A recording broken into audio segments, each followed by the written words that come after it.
下这个祷告哈，怎么跟这个道沟通哦。我们有听过了哈，就是祷告好像是宗教的专属权利嘛哦。听到某宗教在讲这个祷告，教他的教友怎么祷告，然后祷告完还必须以谁的名来祷告，好，其实我跟各位讲哈，其实祷告不是某个宗教的权利，那其实你在生活当中，你自己不自知的情况下，其实你也在祷告。那祷告的内容真的会起作用哈，不是不会起作用，所以人要注意自己的观想哈，还有注意你自己无意中讲出来的话。那这个话哈，其实带出你的意念跟潜意识哈。有时候你讲的话哈，不经意讲的话，有时候在这个道当中哦起的作用，所以这个是要作为一个人哦，你必须要有时候还必须要留意一下。所以为什么你也许曾经听过老人家跟你讲哦，注意你的口德哈，注意你的口德哈，不能借由你的语言来怎么样乱讲话。好，那胡言乱语有时候会变成真的，变成你的实相这个就是没办法，这个身为人你就是得留意这一块。那这跟祷告有什么关系其实祷告广义来讲只要会进入你潜意识的，其实都可能会变成，都可以算是祷告，不是可能变成。那一些祷告的例子你可能觉得不是，但是呢，事实上就是，比如说有时候你可能做一件事情的时候让你烦心了，那你烦心的时候，就是说你就会讲说我的天哪，这个事情怎么这么难呢老天呢老天无眼为什么我做这样的事情你不帮我有时候像这简单的话就会变成祷告像祷告的意思，那有时候真的会起作用有时候你可能在诅咒咒骂什么，那这个东西是会跑到道里面去会变成一个意念能量流动共振，有时候也会吸引一些跟你当时振动频率相同的这个能量流入然后造成你的实相所以饭可以随便吃那个话不能随便乱讲就是这个原因其实老祖宗的智慧很深大家不要以一个就是说一个那种 LKK 的概念来去解读它，其实这个对自己没有帮助。好，那我们应该怎么祷告？祷告其实就是你跟道的一种沟通方式。其实道它有时候也会主动跟我们沟通讲话，可是你听不见，因为有时候因为你的心很纷杂，那有时候你可能很近的时候，那他就会透过一些端倪来告诉你所以像睡觉就是一个例子，睡觉你会做梦嘛，所以你有时候要注意梦境的内容，这个以后我们再讲在梦境里面为什么会是天地宇宙啊，道要跟你讲些什么，要给你什么讯息，好，这个我们之后再讲。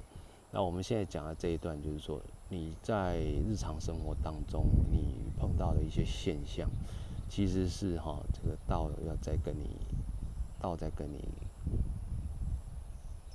要告诉你些什么啦，一些讯息啦，所以你可以从里面去发现。那这个不是单方面的它既然可以跟你沟通，带给你讯息，相对的你的讯息，你想要跟他沟通的的事情，你也可以怎么样？你也可以透过你自己去跟他联系，所以呢，这个我们常常在很多人都有去庙里面求神的经验嘛那求神其实跟神其实就是道跟神跟道的沟通其实不是单方面的取啦。也就是说其实你跟人也是一样，人跟人之间，如果你今天有一个朋友每次来找你，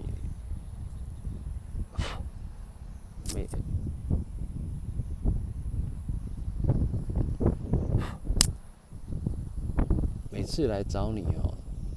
都是有目的的，比如说不是来借钱就是有什么麻烦要你帮他解决。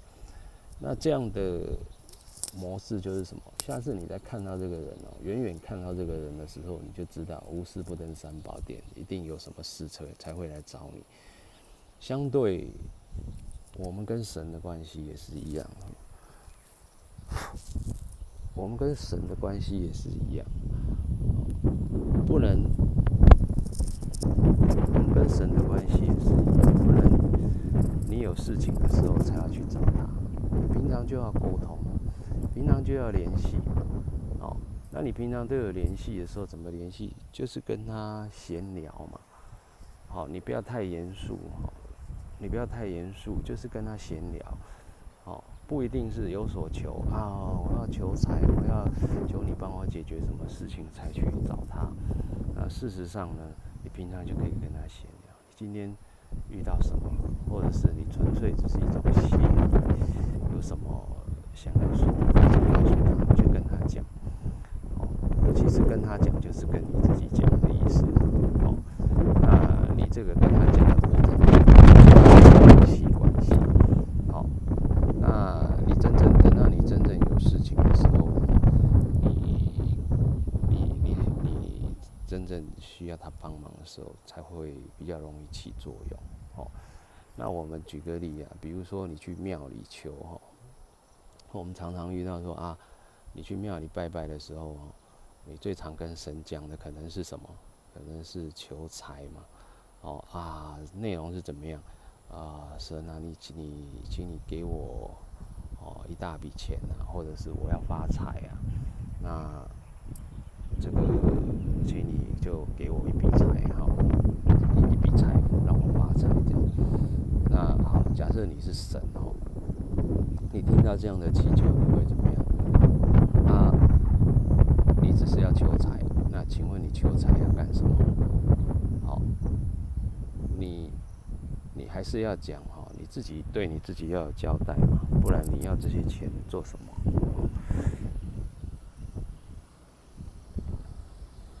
也就是说，其实人跟神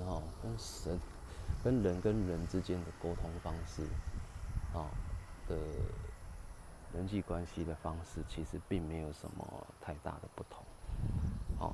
只是说因为人的误解就是以为跟神的沟通就是要跟他要东西的时候才去找他，或者是你需要帮忙的时候才去找他。这一点的话呢，其实基督教他们就做得不错他们平常就透过祷告跟神呢，平常就跟神在做沟通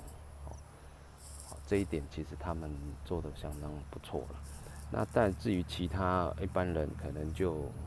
甚至都没有，或者是说有事情才去找神沟通的时候，那沟通的方式可能又让这个神无厘头，根本不知道你到底要什么。除了有事情的时候才来找我，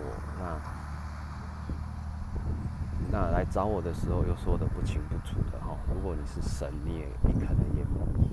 也爱莫能助不知道怎么帮你所以这个部分的这个逻辑是大家可以试看看，